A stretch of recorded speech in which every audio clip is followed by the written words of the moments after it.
Activa scooter ಒಂದು ಸವಾರನ ನಿಯಂತ್ರಣ ತಪ್ಪಿ ಹೆದ್ದಾರಿ ಬದಿಯ ಡಿವೈಡರ್ಗೆ ಡಿಕ್ಕಿಯಾಗಿ ಮಗುಚಿ ಬಿದ್ದು ಸವಾರ ತೀವ್ರವಾಗಿ ಗಾಯಗೊಂಡ ಘಟನೆ ಬಂಟ್ವಾಳ ತಾಲೂಕಿನ ಮಾಣಿ ಸಮೀಪದ ಗಡಿಯಾರ ಗ್ರಾಮದಲ್ಲಿ ನಡೆದಿದೆ. ಕಳಸ ನಿವಾಸಿ ಸಂದೇಶ ಎಂಬುವರು ಗಾಯಗೊಂಡ ವ್ಯಕ್ತಿ. ಅವರನ್ನು ಚಿಕಿತ್ಸೆಗಾಗಿ ಮಂಗಳೂರಿನ ಆಸ್ಪತ್ರೆಗೆ ದಾಖಲಿಸಲಾಗಿದೆ.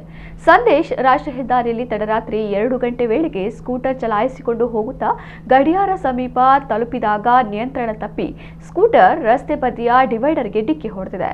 ಈ ಸಂದರ್ಭದಲ್ಲಿ ಸಂದೇಶ್ ಸ್ಕೂಟರ್ ಸಮೇತ ರಸ್ತೆಗೆ ಬಿದ್ದಿದ್ದಾರೆ. ತೀವ್ರ ಗಾಯಗೊಂಡಿದ್ದ ಸಂದೇಶ್ ರಕ್ತದ ಮಡುವಿನಲ್ಲಿ ಬಿದ್ದಿರುವುದನ್ನು ಬಹಳಷ್ಟು ಸಮಯ ಯಾರ ಗಮನಕ್ಕೂ ಬಂದಿರಲಿಲ್ಲ. ಮುಂಜಾನೆ ಸುಮಾರು 3:50 ವೇಳೆಗೆ ಮಂಗಳೂರಿನ ಮೀನು ಮಾರ್ಕೆಟ್ಗೆ ತೆರಳುತ್ತಿದ್ದ ಗಡಿಯಾರ ನಿವಾಸಿಗಳಾದ ಹಮೀದ್ ಮತ್ತು ಜಿಯಾನ್ ಎಂಬುವರು ಗಮನಿಸಿ ಕೂಡಲೇ ಮಾಣಿಯ ಸೋಷಿಯಲ್ ಇಕ್ವಾ ಆಂಬ್ಯುಲೆನ್ಸ್ ಮೂಲಕ ಸಂದೇಶ್ ಅವರನ್ನ ಮಂಗಳೂರು ಆಸ್ಪತ್ರೆಗೆ ದಾಖಲಿಸಿ ಮಾನವೀಯತೆ ಮೆರೆದಿದ್ದಾರೆ.